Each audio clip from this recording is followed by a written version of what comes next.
स्वागत है smart class के यूट्यूब चैनल पर। देखिए, आज का जो टॉपिक है ये है चिपको आंदोलन का। चिपको आंदोलन की दो घटना हुई है जो बहुत ही महत्वपूर्ण है। ऐसे बीच बीच में बहुत सारी घटना हुई है, लेकिन चिपको आंदोलन से जुड़ा हुआ दो घटनाओं का आज हम जिक्र करेंगे और बात करेंगे कि कितना इम्पोर्टेंट है ये आपके लिए। देखिए, ये क्लास 8 से पीछे पड़ता है। चिपको आंदोलन जो है क्लास 8 से लेकर के आप कंपटीशन तक जाता है। ये क्वेश्चन सब आप इसमें 12, 11 सबको जोड़ लीजिए, सब में चिपको आंदोलन के बारे में थोड़ा ना थोड़ा चर्चा है।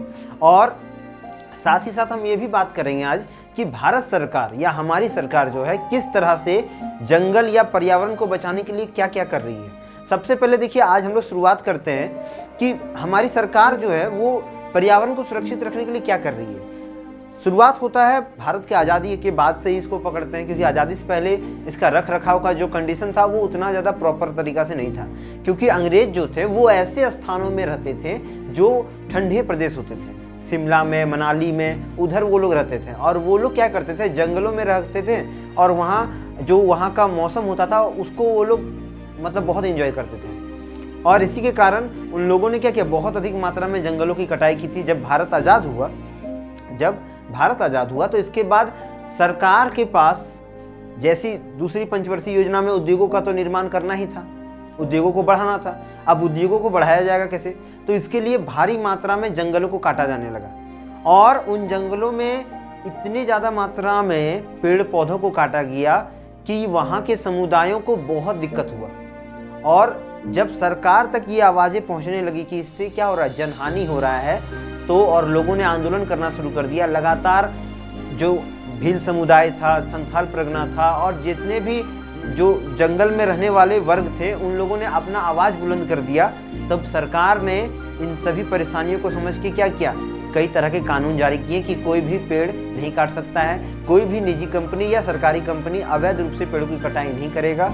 और इस तरह सरकार ने कई नियम बनाए और इन नियमों के आधार पे सरकार ने क्या किया, एक मापदंड तैयार किया कि हर वर्ष जितने पेड़ कटे हैं उतने पेड़ों को लगाया जाएगा, उतने पौधे लगाए जाएंगे और जंगल को दोबारा क्या किया जाएगा, शुरू किया जाएगा। देखिए, सरकार द्वारा ऐसी कई योजनाएं चलाई गई है, जैसे बाग बचाओ परियोजना, जंगल लगाओ परियोजना, उसके बाद आपका जाकर सेव वाटर। इस तरह के सरकार लगातार कुछ ना कुछ परियोजनाएं चलाती रहती है, कुछ ना कुछ कैंपेनिंग करती रहती है, ताकि वो क्या कर सके, ताकि वे पर्यावरण को सुरक्षित रख सके।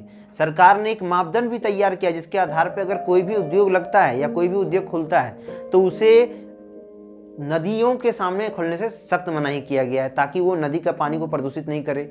या फिर जंगलों में जहाँ भी अगर कोई फैक्ट्री खुलेगी तो वो जंगल के वस्तुओं का दोहन नहीं करेगी जो प्राकृतिक रूप से है। इस तरह सरकार क्या करती है, कड़ी नज़र रखती है। इसके लिए कई जगह पर फॉरेस्ट विभाग के बोल सकते हैं दलों को फैलाया गया है, दलों को रखा गया है। कई जगहों पर सरकार ने क्या किया है, धारा 144 लगा के रखा है कि वहाँ पर अवैध रूप से कोई घुस नहीं सकता है। इस तरह से सरकार ने क्या किया है, पर्यावरण को बचाने के लिए कड़े कदम उठाए हैं। अब हम लोग अपना अगला टॉपिक में जाते हैं, ये है चिपको आंदोलन। देखिए, चिपको आंदोलन आपको वर्ड से पता चलता होगा, चिपको नहीं बोलते हम लोग, दोस्त में बहुत चिपकू है तो उसी तरह चिपको का मतलब था चिपकना।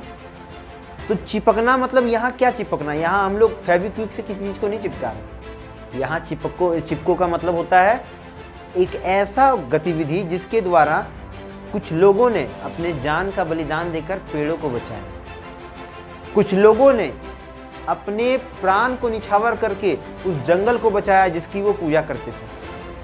ठीक है, शुरुआत होता है 18वीं सदी में, 1730 के लगभग में, जब राजस्थान के जोधपुर के महाराजा अजय सिंह, ठीक है, एक फरमान जारी करते हैं जिसके तहत 2500 पेड़ों को काटा जाना था।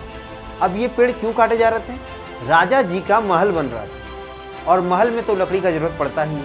तो उन्होंने अपने सैनिकों को कहा कि जाओ और 2500 पेड़ों को काटो। और जब वो काटने के लिए आए तो वहाँ पर एक अमृता देवी, नाम याद रखिएगा, अमृता देवी जो थी बिश्नोई समाज की, वो बहुत क्रांतिकारी महिला थी। उन्होंने क्या किया, इसका सख्त विरोध किया और वो पेड़ों को अपने बच्चे के जैसा मानती थी।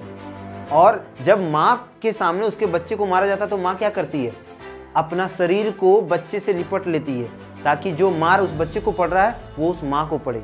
और अमृता देवी ने भी यही काम किया। उसने क्या किया, खुद को पेड़ से ऐसे करके जकड़ लिया और इस कारण उनकी मृत्यु हो जाती है। उसी के बाद थोड़े समय बाद उनकी बेटियां रहती है, वो भी क्या करती है, पेड़ों से खुद को चिपका लेती है, खुद को जकड़ लेती है और फिर उसी कारण उनकी बेटियों को भी मृत्यु हो जाती है वहीं पर। और सैनिकों ने क्या किया, उनकी बेटी और अमृता देवी को मार दिया। इससे गांव में, जो पूरा गांव था, ये गांव का नाम था खेजरी गांव में पूरा बात फैल गया कि इस तरह से अमृता देवी और उसके बच्चों का मृत्यु हो गया है। 1730 में ये बहुत ज़्यादा आतंकित हो गया। सभी लोग जो थे 84 गांव के लोग, 1, 2, 10, 20 नहीं, 84 गांव के लोग सभी आ गए इसमें। 300 महिलाओं ने क्या किया था, इसमें आकर पेड़ों को बचाने के लिए अपने जान निछावर कर दिए थे। उनकी भी मृत्यु हो जाती है इसी के कारण। ठीक है, अब देखिए 300 महिलाओं की जो मृत्यु हुई, इससे जो था पूरा क्षेत्र जो था आतंकित हो गया। सभी लोग उग्र हो गए और लोगों ने कितने सैनिकों को वहां जिंदा जला दिया गुस्से से। और ये बात, राजा को जब ये बात पता चला कि इस तरह से वहां घटनाएं हुई है, तो राजा ने एक शाही फरमान जारी कर दिया कि कोई भी पेड़ों की कटाई नहीं करेगा। देखिए, घटना तो 260 वर्ष पूर्व हुई थी, लेकिन इस घटना ने पहली बार भारत के वन समुदाय के लोगों को क्या किया था, जागरूक कर दिया था। लगातार इस तरह की घटनाएं होने लगी, जहां पर चिपको आंदोलन का जो था थोड़ा मोड़ा घटना देखने को मिल रहा था। अब सरकार जो थी या फिर उस समय का जो राजा थे, वो जान चुके थे कि जंगल में रहने वाले समुदाय अब क्या हो चुके हैं, जागरूक हो चुके हैं। वो अपने जंगलों को बचाने के लिए कुछ भी कर सकते हैं। देखिए, अमृता देवी और वो एरिया जो था वो पूरा बिश्नोई समाज के अंतर्गत था, तो आप इसको बिश्नोई आंदोलन भी बोल सकते हैं। वे लोग पेड़ों की पूजा करते थे और इस तरह से उन लोगों ने क्या किया था, वहाँ के जंगलों को बचाया था। देखिए, वो तो डेथ उनका हो गया और उनके साथ 300 महिलाएं भी मरी, लेकिन इसने बहुत बड़ा उग्र रूप धारण कर लिया था। अब यहाँ एक छोटा सा क्वेश्चन उठता है कि महिलाएं क्यों मरी, पुरुष क्यों नहीं मरे। देखिए, वहाँ उस समय क्या होता था कि जो वहाँ के पुरुष होते थे वो काम करने के लिए दूसरे राज्य या दूसरे क्षेत्र में चले जाते थे, तो घर की देखरेख महिलाएं करती थी, इसीलिए वहाँ पर महिलाओं की पहले ज़्यादा डेथ हुई है। तो आंदोलन की दूसरी घटना, 20वीं शताब्दी में जितने भी जंगली क्षेत्र में रहने वाले समुदाय थे, वे अब क्या हो गए थे, जंगल में अपनी आजीविका के लिए पूरी तरह निर्भर हो चुके थे। उन्हें जंगलों से ऐसी चीज़ें प्राप्त होती थी, जैसे लकड़ी हो गया, दवाइयाँ हो गए, फल हो गए, जीव जंतु हो गए, उनसे वो क्या करते थे, अपना भरण पोषण करते थे। लेकिन 1973 में एक घटना होती है। घटना क्या था, अप्रैल के महीने में अलकनंदा घाटी, ठीक है, याद रखिएगा, अलकनंदा घाटी में एक मंडल गाँव है। गाँव वालों ने सरकार के पास एक अर्जी रखी कि उन्हें कुछ क्षेत्र जंगल का दिया जाए, जहाँ से वो अपने कृषि के उपकरण को बनाने के लिए कुछ लकड़ियाँ या कुछ पेड़ को काटना चाहते हैं। सरकार ने इसे तुरंत नकार दिया कि नहीं, ये पर्यावरण के विरुद्ध है, हम ऐसा आपको ऑर्डर नहीं दे सकते हैं, और उनके दरखास्त को नामंजूर कर दिया गया। और उसी से इससे क्या हुआ कि सरकार तक तो ये ठीक था कि चलो, सबको बोला कि हाँ सही बात है, हम लोग पर्यावरण का दोहन करेंगे, तो ठीक है, सरकार का जो भी कदम लिया है हम लोग उसका समर्थन करते हैं। और उन लोगों ने क्या किया, सरकार की बातों को मान लिया। अब सरकार की बातों को मानने के बाद क्या होता है कि वो लोग जो उपकरण थे लकड़ियों के बनाने वाले थे, उनकी जगह वो लोहे का यूज करने लगे। इस घटना के 2-3 महीने बाद ही सरकार ने वही जमीन जहाँ पर पेड़ थे, जहाँ पर अच्छे खासे पेड़ों की संख्या थी, वही जमीन एक प्राइवेट खेल कंपनी को क्या किया, आवंटित कर दिया। और वह खेल कंपनी वहाँ एक फैक्ट्री लगाना चाहती थी, जहाँ पर वो पेड़ों को काट के उनसे खेल की सामग्रियाँ बनाना चाहती थी। जब इस बात का पता मंडल गांव के लोगों को चला, तो उन लोगों ने तुरंत ही इसका विरोध करना शुरू कर दिया। और इसके तहत उन लोगों ने क्या किया, उन क्षेत्र को, उस जंगल के क्षेत्र को पूरी तरह घेर लिया और सरकार का सख्त विरोध किया। बड़े बड़े आंदोलन हुए, बड़े बड़े नारे लगे पेपर में, और बोल सकते हैं कि टीवी में बहुत ज़्यादा मात्रा में इस आंदोलन को बढ़ावा मिला। और इससे सरकार की फिर से नींद खुली और सरकार ने क्या किया, इस आंदोलन को तुरंत ही बंद करवा दिया और जो जमीन आवंटित किया गया था वो पूरी तरह बॉन्ड को खत्म कर दिया। मतलब वो जमीन को सुरक्षित रख लिया गया, कोई किसी भी पेड़ को काटने के लिए सरकार ने अनुमति वापस ले लिया, अनुमति नहीं दिया। अब इसी के 1 वर्ष बाद 1974 में एक और घटना होती है। ये घटना थी उत्तराखंड के रैनी नामक गांव की, और यहाँ पर सरकार ने 2500 पेड़ों को काटने का क्या किया, अनुमोदन को स्वीकारा था और ऑर्डर जारी किया गया कि 2500 पेड़ यहाँ से कटेंगे।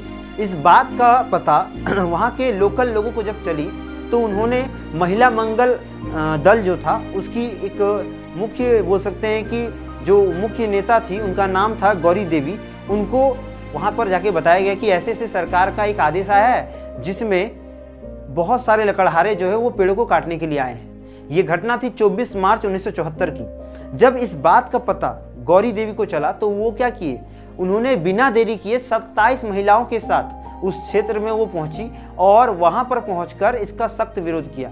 उन लोगों ने भी वही काम किया जो 260 वर्ष पहले हुआ था। उन लोगों ने खुद को पेड़ों में बांध लिया, पेड़ों से लिपट गई और इसका पूरा विरोध करने लगा। इसे देखते हुए लकड़हारों ने इन्हें गाली गलौज किया, इन्हें बहुत कुछ खरी खोटी सुनाई, बहुत ज़्यादा इन्हें डराने का प्रयास किया, बंदूकें लहराई गई, ठेकेदारों ने इन्हें मारने तक की धमकी दी, लेकिन ये पीछे हटी नहीं। इन्होंने सख्ती से उनका पालन किया और पालन करते हुए कड़ा मुकाबला किया और 2 हफ्तों तक ये संघर्ष चलता रहा। महिलाओं ने शांति ढंग से गांधीवादी रूप से इस आंदोलन का पूरा विरोध किया और इस आंदोलन के तहत उन लोगों ने लगातार जितने भी ठेकेदार थे, जितने भी वहाँ लकड़हारे जो पहुँचे थे पेड़ों को काटने के लिए, उनका विरोध किया। कई महिलाओं को बहुत गहरी चोटें भी आई, लेकिन वो पीछे हटी नहीं और अपने पर्यावरण को बचाने के लिए, अपने जंगलों को बचाने के लिए, अपने पेड़ों को बचाने के लिए लगातार मेहनत करती रही। इस कारण 2 महिलाएं की जानें भी चल गई, लेकिन उन लोगों ने खुद को पीछे नहीं हटाया। तो ये पूरा घटना जो था ये खिजरी गांव में हुआ था और इसे भी हम चिपको आंदोलन के तहत मानते हैं। इस तरह से भारत में लगातार पेड़ों को बचाने के लिए, जंगलों को सुरक्षित रखने के लिए कई तरह के आंदोलन हुए हैं। भारत में पेड़ों को पूजा जाता है। आज भी हमारे संथाल परगना के लोग, आज भी हम लोग ऐसे कई सारे पूजा परंपराएं करते हैं जिसमें पेड़ों की पूजा की जाती है। हमारे घरों में देवान जी का पूजा होता है जिसमें पेड़ों को हम लोग पूजा करते हैं, पूजा की जाती है। इस तरह से हम लोग पेड़ों को सुरक्षित रखने के लिए नीम के, पीपल के पेड़ों की पूजा करते हैं और इसी तरह से चिपको आंदोलन के द्वारा भारत ने क्या किया था, पर्यावरण को सुरक्षित रखे। आशा करते हैं कि पर्यावरण से जुड़े जितने भी प्रश्न थे चिपको आंदोलन से रिलेटेड आपको सभी अच्छे से समझ में आ गए होंगे। तो मिलेंगे फिर हम लोग अगले वीडियो के लिए। तब तक के लिए चैनल को लाइक करें, शेयर करें, सब्सक्राइब करें। तब तक के लिए वंदे मातरम, भारत माता की जय।